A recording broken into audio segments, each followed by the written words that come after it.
Hezbollah launched 6 attacks on Israeli military positions, including the Megiddo airfield and the Ramat David airbase. Air raid sirens sounded deeper inside Israel, including in the city of Nazareth. This after widespread Israeli airstrikes in Lebanon killed at least 492 people and injured over 1,600 more. In a statement, the Israeli Defense Forces said they were targeting combat infrastructure of Hezbollah.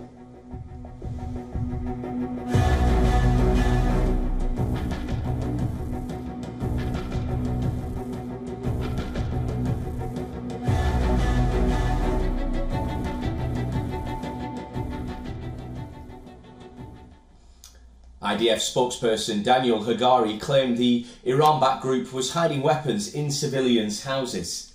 Hezbollah did not comment on these claims. Meanwhile, as the IDF prepares for the next phase of its operations, Netanyahu, in a message to the people of Lebanon, made it clear that Israel's war was not with them, but with Hezbollah. For too long, Hezbollah has been using you as human shields. It placed rockets in your living rooms and missiles in your garage. Those rockets and missiles are aimed directly at our cities, directly at our citizens. To defend our people against Hezbollah strikes, we must take out those weapons. Now, starting this morning, the IDF has warned you to get out of harm's way.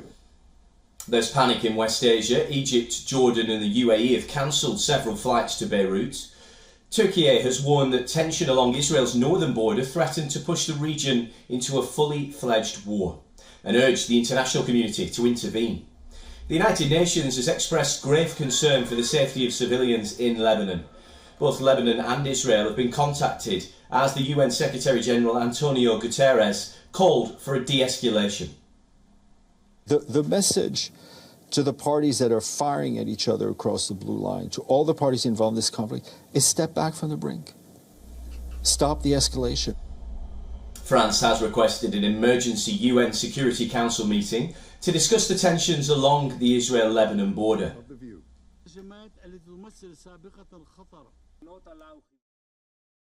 In Lebanon, as elsewhere, France will remain fully mobilized to resolve the major crises fracturing the international order. It will take initiatives.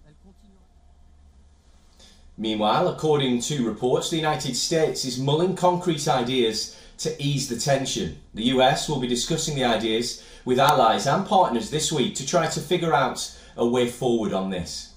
A US official speaking on the condition of anonymity said the Biden administration was looking for an off-ramp that will first and foremost prevent further escalation in the fighting.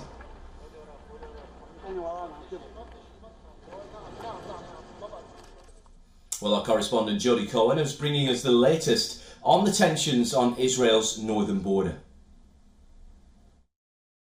So on Monday evening, rockets were fired at Ariel, just east of here, and people are certainly watching the home front instructions closely. As of now, those instructions are that people in northern Israel should stay near shelters. Schools have been shut, hospitals are functioning only in fortified spaces. For example, the Rambam Hospital in Haifa, where I filmed from recently, they've moved to their underground bunker. They've moved all departments there, including emergency and maternity wards.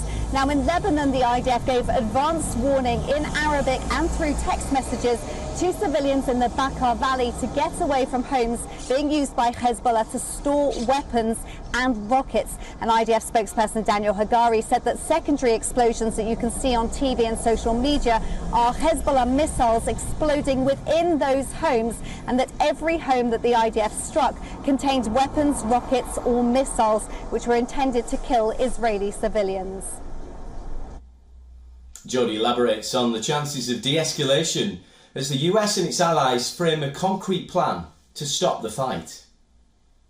So White House Press Secretary Karine Jean-Pierre says that a risk of escalation is real, but believes that a diplomatic resolution is achievable and urgent. President Herzog says that Israel does not seek war but has a duty to defend its people, and that's after Hezbollah fired more than 9,000 missiles and drones towards Israel since it joined in Hamas's attack in October.